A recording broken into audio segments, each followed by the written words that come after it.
أي عمل محتاجين نعمله بيحتاج لجزئين لإنجازه، جزئية الإرادة وجزئية القدرة. من وجهة نظرنا إيه العامل الأقوى فيهم؟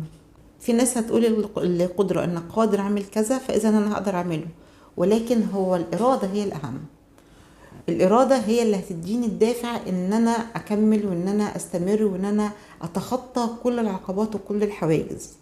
خلينا مثلا نشوف لو في شخص جعان جدا جعان جدا جدا، وهو ما فيش في مقدرته ان هو يعني يجيب اكل، معهوش فلوس يجيب اكل، او ما فيش اكل في البيت عنده، ولكن هو علشان جعان جدا وعنده ارادة ان هو لازم يسد هذا الجوع، هيبحث بكل ما اوتي من قوة على مكان يجيب منه اكل. هيجيب اكل من اي حتة، هيتصرف يجيب اكل من اي مكان.